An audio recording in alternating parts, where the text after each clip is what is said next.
When somebody walks out of my life, I've never been mad once. Wow. Never once. Business partner falling out, anything. I've never been mad once. I get excited. I manifested being in a commercial with LeBron James and Serena Williams. I can do anything. I look like this. I don't need Neuralink to achieve miracles. Yep. I'm human. I'm a miracle machine.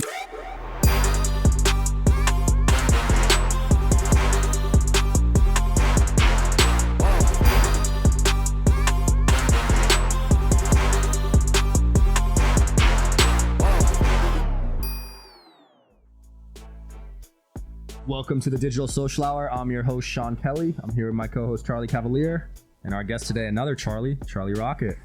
What's up, Chuck? What's up, Chuck? What up, Sean? Yo, yo. SMK, baby. Man, what an intro. Do we need an intro on this, man? I don't think we need an intro on this. I think we could just do it. I think we do because people think, I don't know, people think all I do is like Instagram and TikTok. Okay. We might need to Let's educate them a little bit. Yeah. What do you want people to know you for? Well, of course, dream making, but I made 2 Chainz's dream come true. Like, it's always been my job to make dreams come true. But Grammy winner, Emmy winner, got to help Nike create the biggest Nike commercial of all time. Known also in the business world for creating like really core fan bases and movements. I also run a really innovative foundation. We're the first ones to really usher in the viral era of philanthropy. But did the same thing in the shoe game when I was 16, ushered in the internet version of shoes, helped start kicksonfire.com, ran the clothing line for nicekicks.com, got into the music industry, ushered in the viral era of music with Soulja Boy, got into management, had one of the biggest management companies, helped Nike create the biggest Nike commercial of all time, and now just trying to change lives. Wow, that's a lot. It's a lot. 35. We got more work to do. You got a lot of work to do still. Mm-hmm. Yeah, I'm rolling up my sleeves. A lot, but man, I don't even know where to start. Have you seen his Instagram? I have. It's amazing. I'm jealous of him having the handle Charlie because it was a manifestation. It was crazy. Because my name has been parked by somebody with 2 followers. So I see @ Charlie and I get, jealous of. Want to know how it happened? Yeah. So this is how powerful our words are. So I truly believe in the word abracadabra. You know what abracadabra means? Yeah. I don't.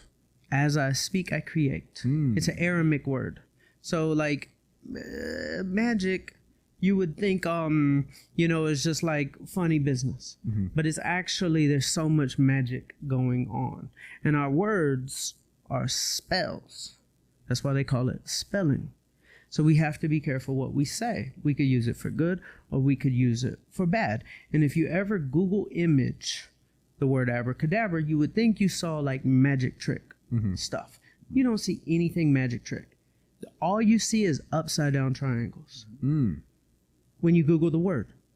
Google images it right now. All you'll see is upside down triangles. Wow. What is an upside down triangle? It is the symbol for manifestation. Okay? So, with that being said, I told my friend Scott, I said, I'm going to run for president one day, and I'm going to run on a first name basis. It's going to be like Oprah. Okay? Next day, I get a phone call from Fadia Cater. She works at Instagram. I had just got back on Instagram after a year hiatus when I left the music industry.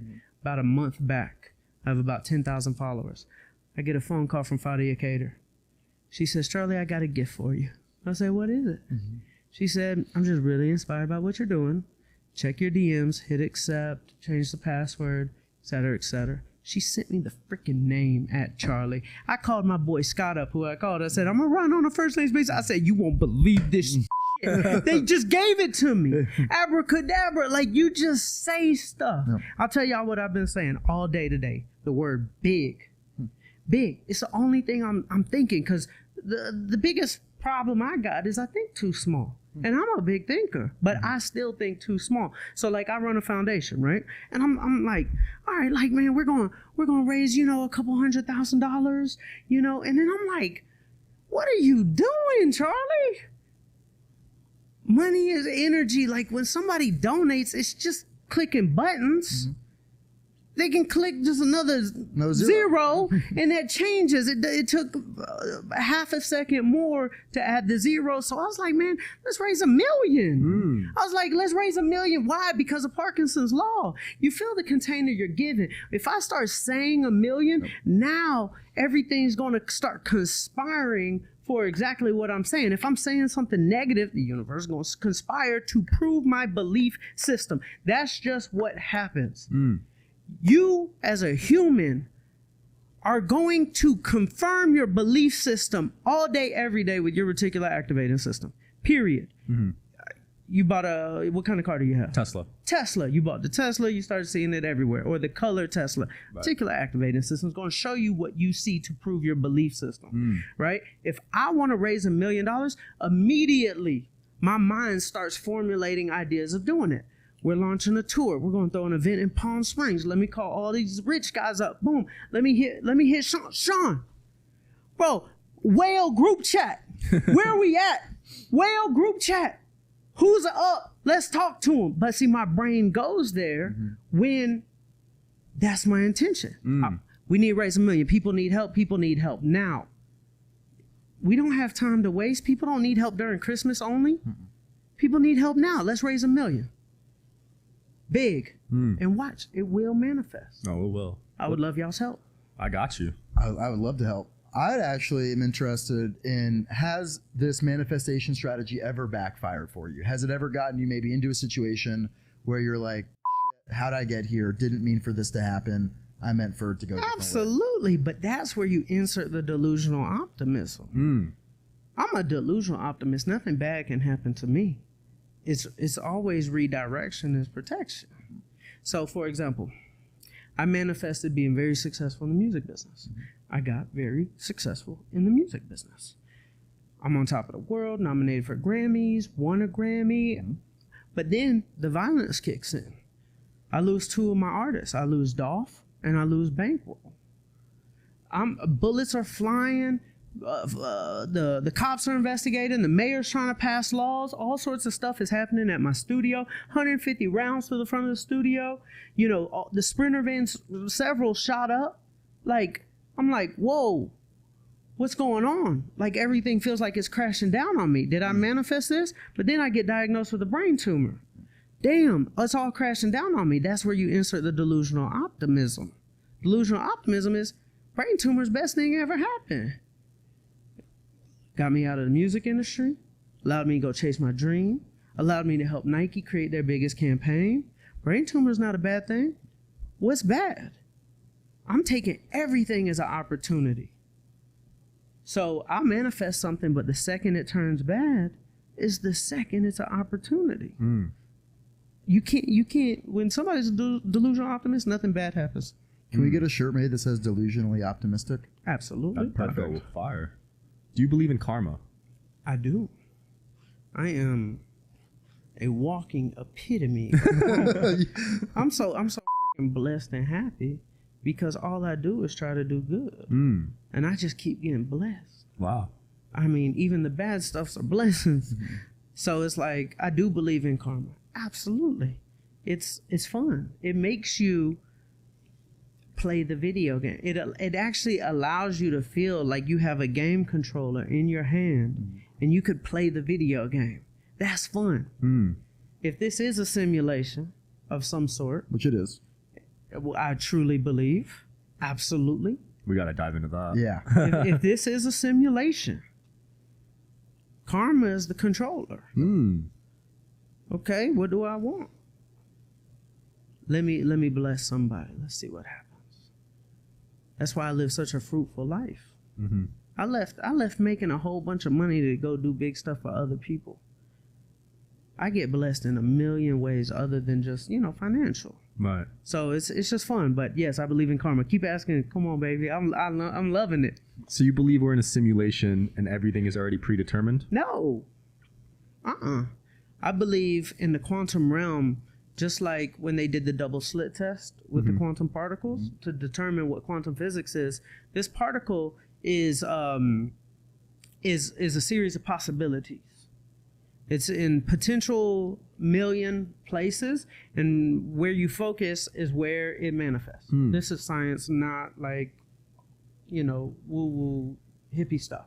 Right. So they have an atomic particle, and it's actually a wave. What is a wave? A wave is over there, and a wave is over there. You would think of a piece of matter as in one place, but these atomic particles are like 0.0001% matter. So it's mainly a wave. Waves aren't in one place. A wave is over there, and a wave is over there. It's one wave. If I dropped a rock in a pond, it creates the wave. That wave is everywhere. So it's a series of possibilities. So it's not truly determined. There are determined paths that are already defined. It's up to us to define which path we're about to choose. And our words, going back to the opening statement about abracadabra, our words are a cheat code in the video game on how to find that little secret door that gets you to the next level. Right. And a lot of people have negative thoughts and release negative words. How did you switch your mindset to go from negative to positive, and what advice can you give other people? It started at Starbucks, man. When they asked your name, or So it was a mindset shift. I got tired of losing. So I just decided to start seeing the wins. It was the simplest tweak. It was like a frequency shift. I was tired of losing, so I decided to see the wins. I'm ordering the Starbucks. She says, what would you like? I would like a double shot of espresso on ice with a splash of almond milk and 2 raw sugars. She said, that would be $2.47. I said, all that happiness for $2.47? I'm on a winning streak. Some people need Lamborghinis to be happy. Some people need cars or Gucci belts to be happy.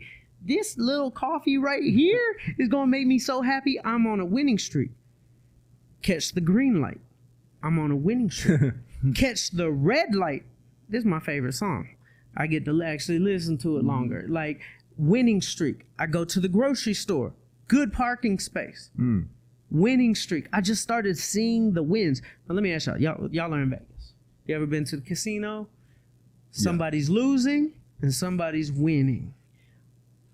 The loser puts off and emits a more negative energy. And it almost is like a repellent against blessings.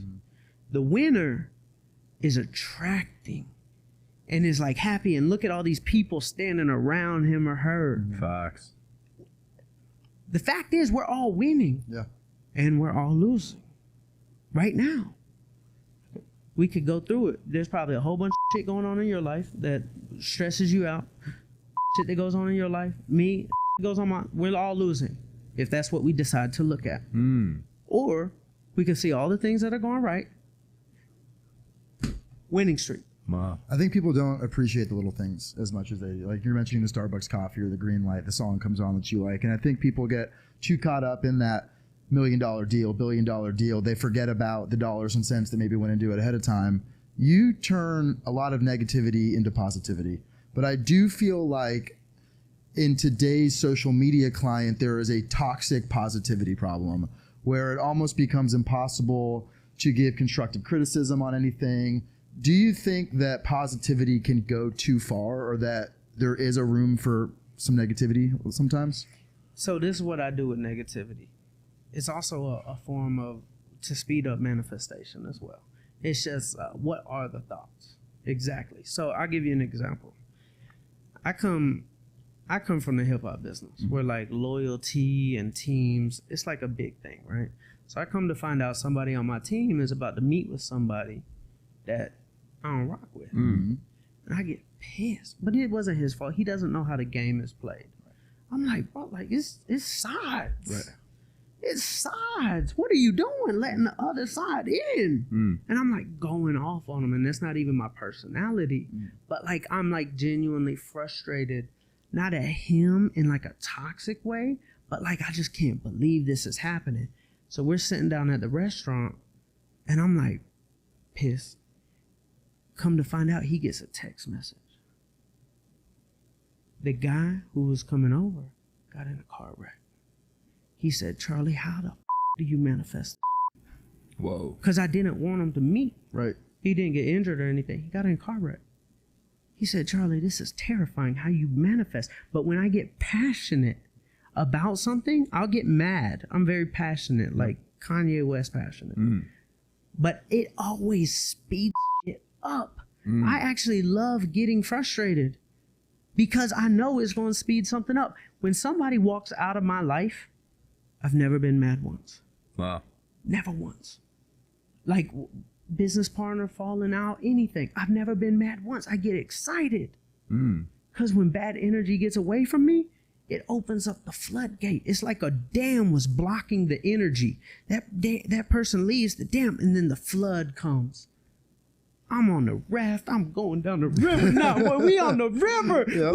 We on the wave. We're on the wave now. Because the blockage is gone. The cell phone. I was in the elevator. Somebody was blocking the reception. The elevator opens up. Full bars. I love when people leave me if they're not meant to be in my life anymore. We were talking about this today. How addition by subtraction is a very real thing. You get the wrong people out of your life and things get better sometimes. Instantly. Sometimes. Well, every time. Every time if you expect 60% of the time, every time. You get what you expect. Yeah. You also get what you tolerate too. What is your biggest regret in your professional life? Going too small. Thinking too small.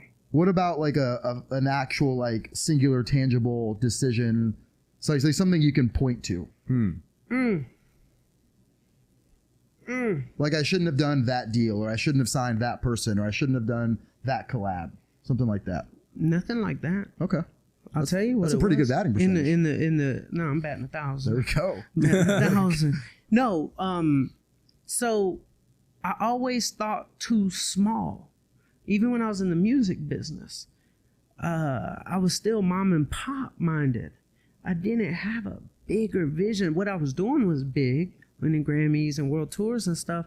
But I'm like, what's bigger? And I just played a small game. When I left the music business and I went in and helped Nike shift, I was like, okay, this is big. And then I started a foundation. And then I'm like, okay, feeling like I'm right back in the music industry. I'm doing big stuff. Like I've had months, 500 million view months. But to me, that's still small.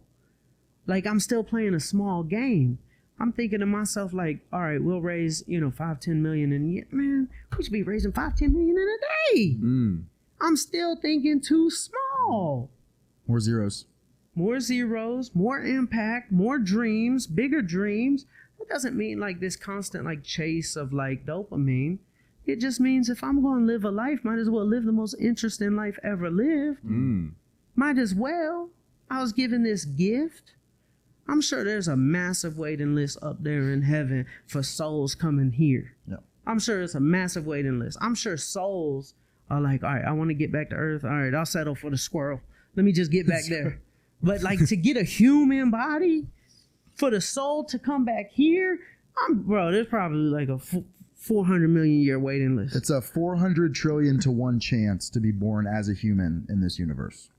It's insane. That sounds like a long waiting list. Yeah. I actually got a chance. I'm gonna try my best to leave a legacy. Right. Not just make money. Leave a legacy. Let me ask y'all this. If y'all can name the most influential humans in the past, let's say like 150 years. Let's name the top 5. Who would y'all say? Influential. 150 years? Yeah, 100 years. Just influential. I was going to go with like Edison or Tesla if you were going to go like 150, 200 years. I'd say Elon Musk. Yeah. Elon Musk? Okay. And so when you say influential, do you mean ability to influence society or the people that have done the most? I mean like Martin Luther King influence. Okay. So I was... MLK. Yeah, MLK. Gandhi. I think Mother Teresa. Pre-social media was very viral. Yeah. And if... Yeah. Is Trump on there? I think he is. I'm going to also go with the NBA players that took basketball international. Okay. And that was a big deal for me because sports has always been a very geographically limited thing, right? Soccer and rugby everywhere but America. America has football, baseball, and basketball. Yep. But basketball going truly international in the 80s and the 90s was like the first sports, Muhammad Ali. Yeah. Oh. Yeah. So Muhammad Ali was influential. Ali versus Tyson, who wins? I mean, Ali, he went to prison. He went to, I mean, I'm going to always. Well, they both went to, prison. Well, I'm talking. Oh, see, you asked to do. See, my brain didn't even process a ring. I admit, my brain you're went. Thinking like a jail cell fight. No, my brain went. Who wins? I'm thinking of this man. This man would not go to the Vietnam War. My mind went to battle of influence. Right. My brain wasn't even thinking sport at that point because I don't even look at Muhammad Ali as only that. Yeah. That's and true. There's very few athletes that have transcended sport to actually like stand for something, you know. And I also like what, you know, like Obama was first black president, but like when I think about it, and if I had my order, I would say like, I'd say Martin Luther King, biased because I'm from Atlanta. I'd say definitely Gandhi. I'll say definitely Muhammad Ali. I think Oprah had a massive impact as well. But then I'm starting to think like these are all people who were like brown, of color. Wow. And I'm like, JFK wasn't on the list. I think Tesla or Edison, you know, that's a little bit different. But it's still, but what I deciphered from it was those people, it wasn't really about even the money. It was about fighting for something. That's what is like the last level of the video game. Like I could be in a room with somebody who is of color today because of this human. I think Jesus was super influential too, but it's like influence, that's obviously not 200 years, but man. I was going to say Jesus doesn't quite make the 100-year cut. Doesn't make. Some people say he's black. Well, he was Middle Eastern. I mean, Jesus did not look like us. He wasn't white. No, he was not blonde hair, blue eyed. Middle Eastern for sure. But man, the reason why I bring all that up is just because, man, like in the choices I made in my life to like leave them making money to go have impact is because I identified like the people who make the biggest impact are the people who fight for other people's lives. And I was like, that's the last level of the video game. Yep. I was like, I want to go there. If we're talking about regrets, it's like, why didn't I go sooner? Yeah. You left making millions of dollars to live out of your bus and inspire other people's. Absolutely. It's crazy. It's fun. Dude, I have to give a shout out to people from Atlanta because I had no idea you're from Atlanta. And people from Atlanta are ride or die. Like they are potentially my favorite people in the world. And there's only 2 cities in the South I would ever live in. I live in Nashville. Atlanta's the only other one I would ever live in. But I have to ask a food question. Go for it. The Underground, Varsity Burgers, overrated or underrated? 100%. Well, this is the thing. So Varsity is not somewhere where you're gonna go eat. Varsity is somewhere you're gonna go experience. Exactly. You go to the Georgia Tech game. You gotta go get the Varsity. Go hang out at GSU. Yeah, you gotta go get the Varsity Burger. Like, you know, so I would say the experience is such an Atlanta identity. You gotta do it. You know, so I'm gonna not say overrated or underrated. It's just an amazing experience. Okay. So you're very spiritual. I got to ask you this question. Do you believe crystals actually have a spiritual ability, or do you think it's just a marketing tactic by crystal companies? I think it does. If there's one thing I've learned that if I walk under a ladder and I say it's bad luck, it's going to be bad luck. If I walk under a ladder and I say it's good luck, it's going to be good luck. If I say a crystal's going to give me the energy I need, I'm right. Okay. And it's not just the crystal, it's us. Now, can the crystal have magical powers? I think it could. Crystals, they're very beautiful. They're the earth. There are energies, you know. The more I've learned about the mystics and the more I learn about the science that's nowadays new age science is confirming. The more they learn about science, the more the mystics are being proven right. We're still early in this whole science thing because it's new. This new quantum physics and all that is proving what the mystics and the yogis were saying, and even the religions saying thousands of years ago. So I'm not going to count it out. It probably is, but if I say it is, I know it is. What do you think happens after death? I think, man, I think there's a. Other than you join the waiting list to come back. I think heaven. Yeah. I think heaven is going to be amazing. I think it's energy. I actually have a story. I know that there's something, because there was a day. This is an untold story. I don't know if he would mind if I say it or not, but it's a 2 Chainz ghost story of his dad. It's crazy. So we're in New York at the Jägermeister concert, performing. I'm doing my manager thing, walking around, checking out the venue. I come into the green room. It's about this size. And everybody's like, show Charlie. So I walk in the room and 2 Chainz hands me his phone. He's like, Charlie, what do you see? It was like a security cam footage of a grainy man. It's like, what do you mean, what do I see? He said, look closer. He said, can you see through him? Like, can you see like the baseboard? Can you see? Was it opaque? I said, it does look opaque. I'm not gonna lie. I said, where is this at? He said, this was in my house. The night my son was born, Halo. I'm at the hospital with my wife. My son is being born. My mom and my 2 daughters are at my house, and the security alarm goes off. Motion detector. Window is open. It says the window's open. 2 Chainz calls his mom, says, window's not open.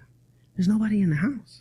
Like, he lives in the middle of nowhere. Like, literally on 100. He owns so much land. You can't get to his house. You can't. And if somebody came and opened that window, like, it would be impossible. It's gated, all this stuff. So we believed that it's 2 Chainz' father, letting him know he came back for his son's birth. Wow. Now, this is a true story. Now, this is the most interesting thing. Now, I don't know if y'all have ever seen 2 Chainz' son. He's got a big podcast and everything. He's now like 5. When 2 Chainz' son is like 1.5 years old, he's saying things. It's like he'll like do push-ups, get him, be like, I need some water. Give me water. I'm like, you're 2. I look at Chainz, be like, that's a grown man. And we'll just joke, that's your father. That's not your son, that's your dad. Wow. Because the security cam footage, the picture of him. And then when he handed the phone back to me, he said, did my dad always wear dicky pants with no shirt? I said, yep. Dad have white hair, like gray white hair? Yep. I'm looking at him like, bro, that is your dad. So there is something. There's something. And I've seen it. I got the proof. Wow. I do believe in ghosts too. I absolutely do. I believe that there are spirits or energies walking around that are not in human form. Yeah. Do you believe in aliens? Oh, of course. Do you think aliens... All right, so Sean, Ariel, and I have been having this conversation for a while.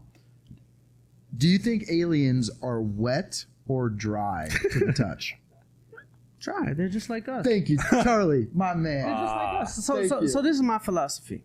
So, one, we definitely have had civilizations here, like probably 30, 50,000 years ago, because they still can't figure out this pyramid thing and all the other stuff. Right. They can't figure it out. They say that the Great Pyramid of Giza, for example, was 2 million stones. These stones are freaking big. I mean, bigger than your car, right? And they would have to lay a stone every 2 minutes for the entire 15 to 20 years. Now imagine getting your stone from a quarry 300 miles away and laying it every 2 minutes and cutting it and making sure everything. It's like, bro, that is alien civilization making this. We can't figure it out. We couldn't do it today if we wanted to. They can't build Fountain Blue in that much time. You know what I'm saying? Like, and we're talking about this, but it's so many of them. So aliens, I believe, came here, crossbreeded with the apes, because this will be a good, boom, crossbreed developed us, and we did our thing. Wow. That's what I think, because the monkeys, they didn't keep going, but we did. Mm-hmm. We keep transforming. We keep getting smarter and smarter and smarter. I mean, day over day, we are like a computer where monkeys aren't. Wow. So it's a pervert. I mean, if we crossbreed all sorts of stuff, crossbreed plants, crossbreed also. If they've been around, and this is the next thing, aliens. People are always afraid of them. Why would you be afraid? Why would you be afraid of an alien? I'm gonna tell you why. We've been this civilization for about 10,000 years. Okay, and we're doing everything we can to destroy this place and destroy each other. We're not going to make it. If an alien civilization is smart enough to be able to know how to get here, they've been around a very long time, not 10,000 years. And if they've been around a very long time, they understand one thing, love. They understand love. If you understand love, the civilization can last longer than 10,000 years. Think about us and the path we're on. Imagine another 10,000 years of what we're doing. Nuclear bombs, destroy the planet, get scorched. Now we're having freaking spacesuits on Mars. We're not that fucking smart. If they've been around a long time, long enough to figure out how to, fold space-time and get here, not using a rocket ship with fuel that would take, 100,000 years to get here from Andromeda, they actually know how to fold space-time. That means they've been around a very long time and they're very smart. And if you've been around a long time, you know love. So we shouldn't be afraid of aliens. I agree. They probably look at us as if we're the Kardashians, and they're watching us on this. Like they're like, look at these folks, man. America, look at the Trump thing. Like they're looking at us like a reality TV show, and I'm hoping they're just waiting for this thing to climax and be like, all right, let's come back and just show them how to actually survive. We're the mice in the maze, wondering if we're going to find the cheese. Absolutely. So, would you take a one-way ticket to space if it meant you were never coming back to Earth? I like Earth. No, I'm straight. Earth's great. I mean, unless, I could fold space-time and go to the other places like Earth. But this place is great. This is a dream. Yeah. Man, the sky's blue. Like what? Like this place, the sky is blue. Like it could have been orange or like gray or like, it's blue. Green and blue and the mountain and the grass and the water. This place is a dream. Nature's beautiful. Yeah. If you got offered immortality, would you take it? No? Because, heaven's probably great. But you said there was a wait list in heaven to get back to Earth. Yeah, but you can come back as like a beetle really fast. Or a squirrel. Or a squirrel. Waiting list for a squirrel is a little bit longer than the beetle. But I do believe in that, like, waiting list thing. Or I might be like, let me come back as a tree. Let me just soak up this sun one more time. You wouldn't get bored as a tree? By that time, I've been through all my shit. I got stepped on as a beetle. I'm like, all right, I've been through enough pain. Human experience is painful. So the tree just gets to, let me just go back to that earth one more time and just soak it up. Why do you think kids are so naturally happy, and then as we age, we sort of lose that touch?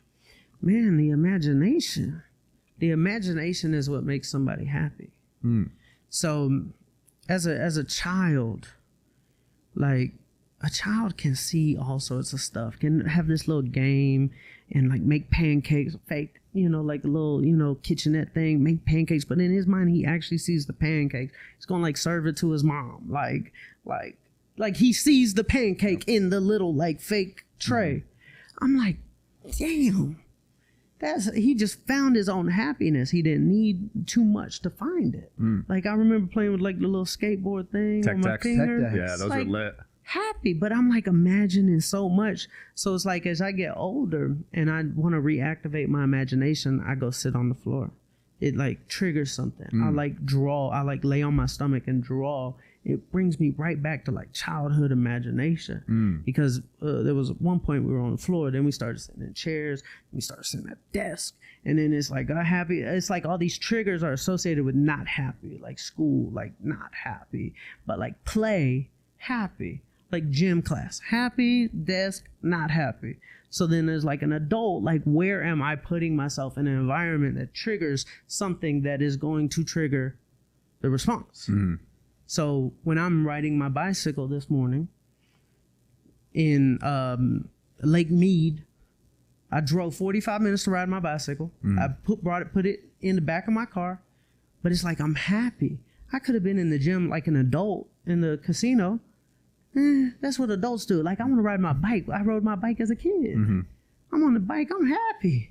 Soaking up some actual sun, looking at the beautiful mountain instead of just walking on the treadmill like an adult. Name a kid that walks on the treadmill. None. Name a kid that rides a bike. A lot. There we go. Yeah. Happy. Kids are happy because they actually do happy shit. Us adults, we forget all the things. That's true, dude. Being in the gym is not a happy setting. It's not. I mean, like, I'm that treadmill guy a lot, and because I don't get outside enough. And I've been trying to learn from you. You know, you play basketball a lot. You get your cardio in a more fun way. That's fun. And, you know, I see how much fun you have doing cardio. I see how much I hate doing cardio. And I'm like, I'm doing something wrong. Sean's doing something right. And it goes back to what you're saying. Go play basketball. Go ride your bike. You know, go do something fun. Yeah, man. I miss that energy as a kid, man, that he was describing about drawing, about playing with tech decks. I feel like it's hard to get. I think we should build some Legos sometime soon. Legos? Yeah. You might unlock some. And you just like it's like when I hear you say that, I'm like, man, you might come up with some that changes the game. I think while you're doing it, we need to do an escape room. Escape rooms are great. We love doing escape rooms. We do. And I feel like you would be ridiculously good at escape rooms. I broke a record at whatever. So there was this gentleman, the gentleman who taught me quantum physics. He had 2 children, geniuses. He's like a big time quantum. And obviously he teaches his kids that. They're like, 18 and 20.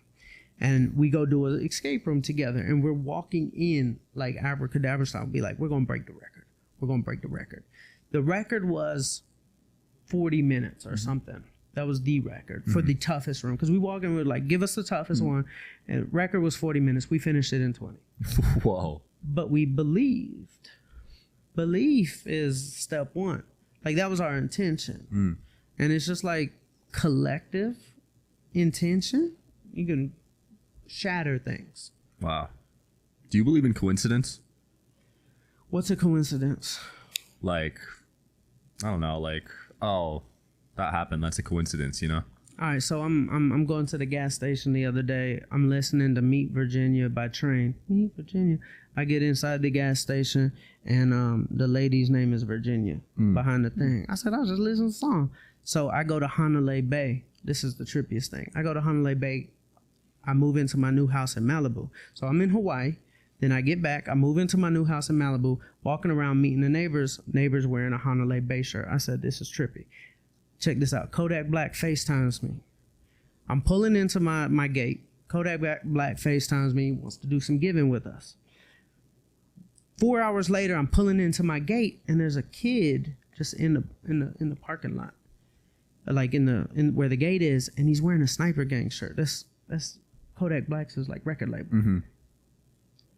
I'm like, I just talked to Kodak. Nobody has Sniper Gang merch. People have Taylor Swift merch and Kanye West merch. Nobody has. And I live in an old folk, like none but old people live where I live. And there's a 16-year-old kid wearing Sniper Gang. I'm like, I don't think it's coincidences. I think it's the Easter eggs in the simulation that are saying you're on the right path. Or this is all one big program.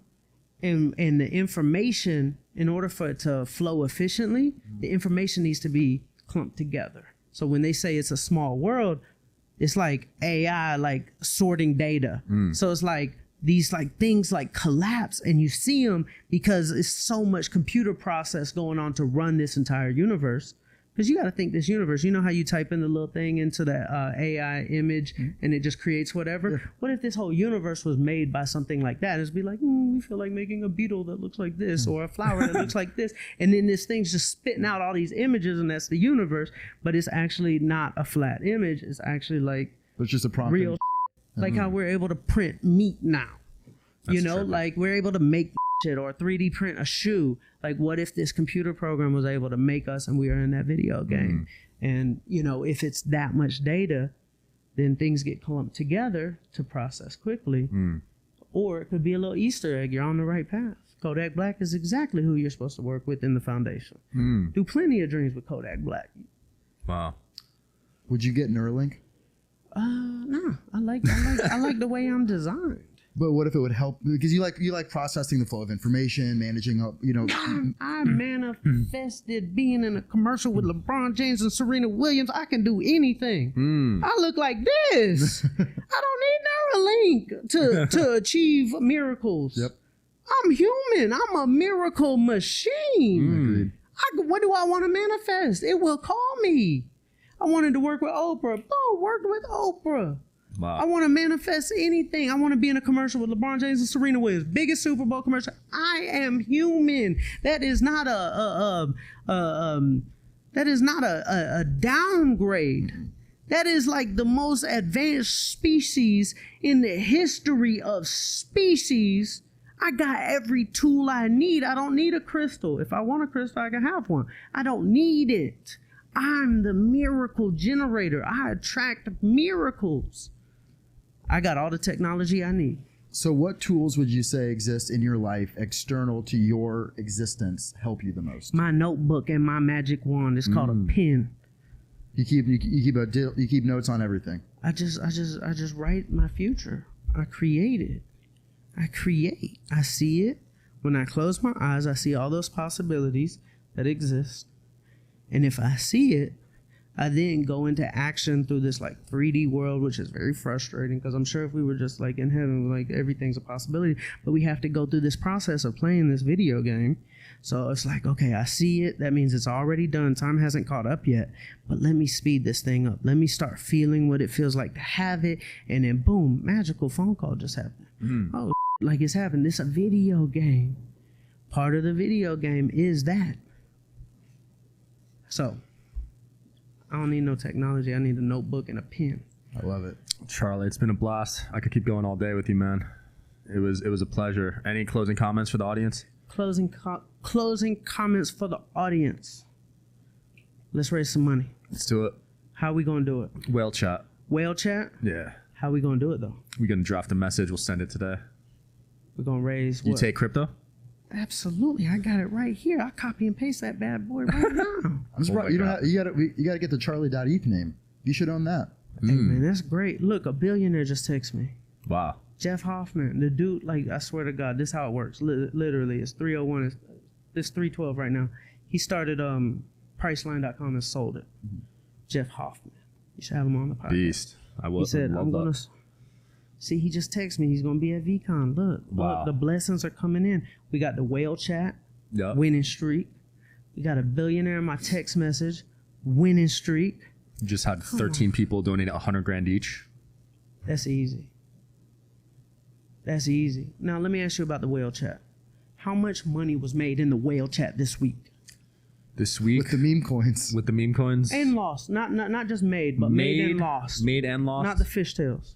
Made and lost millions. Millions in the whale chat. Yeah, because there's 600 people in there. God, dog. Yeah. Congratulations to them. To them, yeah. Goodness gracious, and you. Congratulations. I didn't make millions, but I love being able to facilitate that. That's Feels big. good. You're changing lives. Yeah, just like you. Come on, baby. And Chuck. I will Sean? be, It's been a pleasure, man. I'm going to see you speak at VCon in a couple days. I'm going to be front row. All right now. I want to see some bombs dropped from you. There we go. We're going to get everyone to come watch. Let's go, baby. All right. Digital Social Hour. See you next time.